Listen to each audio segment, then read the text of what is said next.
Hello friends, welcome back to my channel. कैसे हैं आप सब फ्रेंड्स? जैसा कि आप लोगों को पता है कि 100 डेज़ चैलेंज मैंने स्टार्ट किया है स्टडी के लिए और ये डे 3 है उसका।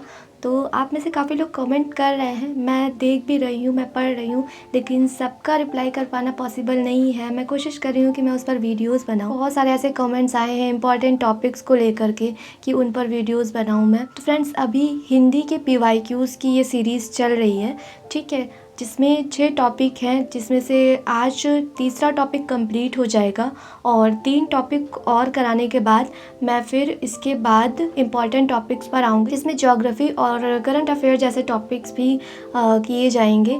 लेकिन अभी ये पहले कंप्लीट हो जाए। फ्रेंड्स, मैं जो हिंदी के PYQs करा रही हूँ ये बहुत ज़्यादा इम्पॉर्टेंट है और इसमें मैं कोशिश कर रही हूँ कि कहीं कोई मात्रा या फिर कहीं कोई गलती ना हो, तो मैं क्रॉस चेक करके भी आप लोगों को बता रही हूँ। क्योंकि मैंने देखा है कि जो PYQs की बुक है उसमें भी ऑप्शन गलत दिए हुए हैं, क्योंकि मैंने पढ़ा हुआ है पहले से, तो मुझे पता चल जाता है कि ऑप्शन सही है या गलत है या क्या होना चाहिए। तो वही मैं आप लोगों को भी बता रही हूँ। तो आप लोग ध्यान से देखा करिए वीडियो को और ज़्यादा से ज़्यादा शेयर किया करिए। इंग्लिश मीडियम वालों के लिए बहुत ज़्यादा हेल्पफुल है और हिंदी मीडियम वालों के लिए भी, क्योंकि सभी के लिए सेम ही क्वेश्चन आएंगे।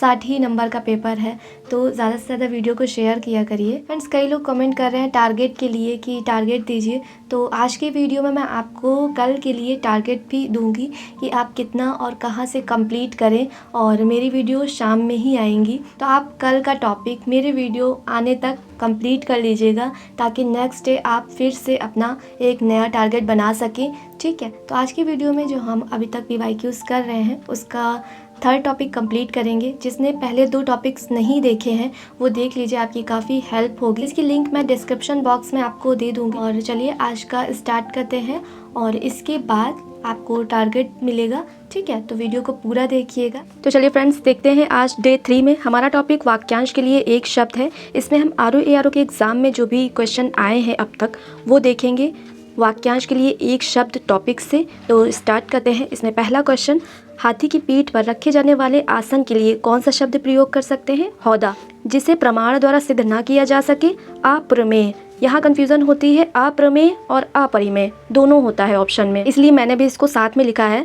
तो अपरिमेय क्या होता है? जो मापा ना जा सके वो अपरिमेय है। प्रमाण द्वारा सिद्ध ना किया जा सके अप्रमेय। उपनिवेश से संबंध हो जिसका? औपनिवेशिक। औपनिवेशिक है, उपनिवेशिक नहीं है, औपनिवेशिक। असूर्यम पश्या शब्द दिया था, इसका सही ऑप्शन बताना था, तो उसमें आपका रनिवास में कड़े पर्दे में रहने वाली स्त्री असूर्यम पश्या कहते हैं। और इसको दूसरी तरह से भी बोला जाता है, जो स्त्री सूर्य भी ना देख सके उसे कहते हैं असूर्यम पश्या। उत्तराधिकार में प्राप्त संपत्ति के लिए एक शब्द रिक्त। गिरा हुआ के लिए पतित। स्वयं सेवक, अपनी इच्छा से दूसरों की सेवा करने वाला, स्वयं सेवक। गुरु के समीप रहकर शिक्षा ग्रहण करने वाला, अंतेवासी। ये कई बार पूछा गया, रिपीटेड क्वेश्चन है। अपने उद्देश्य पूर्ण होने पर संतुष्ट, इसके लिए कृतार्थ यूज करते हैं। किए गए उपकार को मानने वाले के लिए कृतज्ञ यूज करते हैं। नियम विरुद्ध असामाजिक कार्य करने वालों की सूची क्या कहलाती है? काली सूची। बस ये सब आप देखते जाइए, इम्पोर्टेंट है, माइंड में रखते जाइए, क्योंकि एक बार जब सुन लेते हैं तो चीज़ें याद हो जाती हैं और एग्ज़ाम में भी वो अपने आप शब्द ध्यान में आ जाता है। अब 2013 का पेपर देखते हैं। इसमें क्या आया था? बहुत अधिक बोलने वाला वाचाल, जिसका इलाज ना हो सके असाध्य, और जिसका इलाज कठिन हो उसके लिए दुस्साध्य यूज करते हैं। जिसे जीता ना जा सके अजेय। जिस स्त्री का पति जीवित है, ठीक है, सधवा। जो छीण ना हो सके अक्षय। जो सब कुछ जानता है सर्वज्ञ। जिसके सिर पर चंद्र हो चंद्रशेखर। जिसके हृदय में ममता नहीं है निर्मम। तिलक लगाने में प्रयुक्त अन्न अक्षत, अक्षत कहते हैं। जिसका जन्म निचली जाति में हुआ हो अंत्यज। अब 2014 का पेपर देख लेते हैं। इसमें क्या आया था? कनिष्ठिका और मध्यमा के बीच की उंगली को क्या कहते हैं? अनामिका कहते हैं, ठीक है। तो अब यहाँ पर देखिए मैंने लिख दिया है कि इसमें से कोई भी आए। पहली उंगली क्या होती है? तर्जनी होती है, और ये पहली उंगली के बाद जो बीच वाली उंगली है मध्यमा है, मध्यमा के बाद अनामिका है, अनामिका के बाद कनिष्ठिका। कनिष्ठ मतलब क्या होता है? सबसे छोटा, तो ये सबसे छोटी उंगली है तो इसको कनिष्ठिका बोलते हैं। जिसको पेट में माँ ने रस्सी बांधी हो, दामोदर। पीछे पीछे चलने वाला, इसके लिए अनुचर और अनुगामी दोनों शब्द। जिसकी कोई कीमत ना हो, अमूल्य। थोड़ा नपा तुला भोजन करने वाला, मिताहारी, मिताहारी। गुरु के समीप रहकर अध्ययन करने वाला, देखिए फिर आ गया अंतेवासी। जिसके हृदय पर आघात हुआ हो, मर्माहत। जो अपने पद से हटाया गया हो, पदच्युत। जिसे किसी वस्तु का स्पृहा ना हो, निस्पृह, निस्पृह। जिसकी पूर्व से कोई आशा ना हो, अप्रत्याशित। अब 2016 का पेपर देख लेते हैं। इसमें पहला क्वेश्चन है सवाल जवाब, बहस हुज्जत या फिर दिए गए उत्तर पर उत्तर। ये पीसीएस में भी पूछा जाता है, ये क्वेश्चन रिपीटेड है तो इसको ध्यान से देखिएगा। इसके लिए यूज़ करते हैं प्रत्युत्तर, दिए गए उत्तर पर उत्तर या सवाल जवाब प्रत्युत्तर, ठीक है। और इसमें देखिए ये कन्फ्यूज़न वाले हैं जो ऑप्शन होते हैं, तो इसको भी देख लेते हैं। उत्तरापेक्षी क्या होता है? वह जिसने किसी से उत्तर की अपेक्षा की हो वो उत्तरापेक्षी है। उत्तरण, पार उतरने की क्रिया को उत्तरण कहते हैं। उत्तरोत्तर यानी कि एक के बाद एक बढ़ता हुआ क्रम, उत्तरोत्तर। सेकंड क्वेश्चन है मदिरा पीने के प्याले को क्या कहते हैं? चषक। यहाँ पर श देख लीजिएगा कौन सा है। जो स्त्री के वशीभूत है उसके लिए प्रयोग करते हैं स्त्रैण। जिसे अपनी जगह से अलग कर दिया गया हो, विस्थापित। बुरे उद्देश्य से की गई गुप्त मंत्रणा, दुराभिसंधि, दुराभिसंधि। और अगर यहाँ पर यही पूछा जाए कि किसी को हानि पहुँचाने के लिए की गई योजना, उसमें दुराभियोजना हो जाएगा। वह कन्या जिसके साथ विवाह का वचन दिया गया है, वाग्दत्ता। ऐसी जीविका जिसका कुछ ठीक ठिकाना ना हो, आकाशवृत्ति। मरने की इच्छा, मूर्छा। देखिए शब्द बोला भी वैसे ही करिए जैसी मात्रा है, क्योंकि यहाँ पर बहुत सही से नहीं बोलना है, यहाँ पर हमें आंसर सही टिक करना है, तो बोला भी वैसे ही करिए। मैं देखिए कैसे बोल रही हूँ, मूर्छा। तो अब आप नहीं भूलेंगे, कभी भी देख लेंगे आप ऑप्शन में तो वो याद आ जाएगा, क्योंकि आपने पहले से प्रैक्टिस ही वैसी कर रखी है। तैरने का इच्छुक, तीर्षु। युद्ध की इच्छा रखने वाला, युयुत्सु। ये सब वर्तनी शुद्धि में भी आता है। अब 2017 का पेपर देख लेते हैं। अपने सहारे पर रहने वाले के लिए एक शब्द, स्वावलंबी।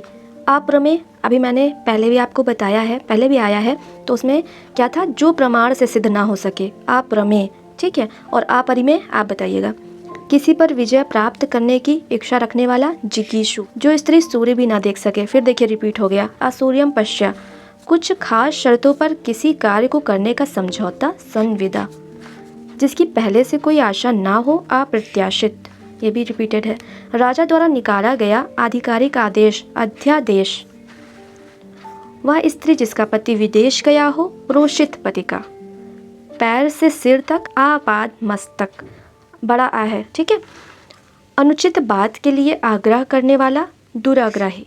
अब देखते हैं 2020 का पेपर। पहला क्वेश्चन है परंपरा से चली आ रही बात, अनुश्रुति। जिसके पास कुछ ना हो, अकिंचन। स्वेद से उत्पन्न होने वाला, स्वेदज। अपरिणीत किसको कहते हैं? जिसका विवाह ना हुआ हो, अपरिणीत। दुर्निवार, जिसे दूर करना कठिन हो, दुर्निवार। जिसका कोई शत्रु नहीं जन्मा, अजात शत्रु। ये तो बहुत ज़्यादा रिपीटेड है और सबको आता होगा, लेकिन फिर भी देख लीजिए कैसे क्वेश्चन आ रहे हैं। खोज करने वाला, अन्वेषक। जिसकी ग्रीवा सुंदर हो, सुग्रीव। जिसका अनुभव इंद्रियों द्वारा ना हो सके, अतीन्द्रिय। लौट कर आया हुआ, प्रत्यागत। आया हुआ, आगत। इम्पॉर्टेंट है, ध्यान से देखिएगा। अब ये हमारा लास्ट पेपर 2021 का, इसमें देखते हैं। पहला क्वेश्चन, सब कुछ जानने वाला, सर्वज्ञ। उत्तराधिकार में प्राप्त संपत्ति, फिर से रिपीट हो गया, रिक्त। बिना पलक झपकाए, निर्निमेष, निर्निमेष। जो ईश्वर में विश्वास रखता हो, आस्तिक। जो किसी विषय का ज्ञाता हो, विशेषज्ञ। जो तौला जा सके, परिमेय। कम बोलने वाला, मितभाषी। और कम खाने वाला, मिताहारी। जिसकी आशा ना की गई हो, अप्रत्याशित। देखिए 3 बार ये आ गया है इतने सालों में। जो युद्ध में स्थिर रहता हो, युधिष्ठिर। वह कवि जो तत्काल कविता करे, आशु कवि। तो ये हमारे प्रीवियस ईयर क्वेश्चन कंप्लीट हो चुके हैं डे 3 के। इसमें हमने सारे वाक्यांश के लिए एक शब्द देख लिए हैं 2010 से 2021 तक। तो फ्रेंड्स ये है डे 4 का हमारा टारगेट 21 अक्टूबर का, और इसमें हिंदी में तत्सम तद्भव करना है, ठीक है। और ये मैंने पेज नंबर डिकोड एग्ज़ाम की बुक का लिखा है, इसमें पेज नंबर 5 to 20 तत्सम तद्भव दिया हुआ है। और इसके अलावा अगर आपके पास कोई और बुक है तो उससे कर लीजिएगा। और सेकंड चीज़ जो आपको करनी है, करंट अफेयर घटनासार से हिंदी मीडियम वाले कर सकते हैं, पेज नंबर 2 to 10 कंप्लीट कर लीजिएगा, ठीक है, हिंदी मीडियम में। और घटना चक्र दृष्टि की जो आती है आई वाली, वो इंग्लिश मीडियम में आ चुकी है, वो अगर आपके पास है तो उससे भी आप इतना ही लगभग 10 पेजेस कंप्लीट कर लीजिएगा। तो फ्रेंड्स ये है टॉपिक, कल इसी टाइम मिलते हैं अपने टॉपिक्स को कवर करके। और जिनके पास ये बुक्स नहीं है वो देख लेंगे अपना हिंदी की, अगर उनके पास कोई और बुक है तो उससे भी कर सकते हैं, लेकिन करंट अफेयर के लिए ये आप ले लीजिएगा अगर अभी तक नहीं लिया है आपने, काफ़ी हेल्प मिलेगी आपको इससे। और वीडियो कैसा लगा है ज़रूर बताइएगा, लाइक शेयर और सब्सक्राइब करना मत भूलिएगा, ठीक है। ऑल द बेस्ट सभी को, बाय बाय।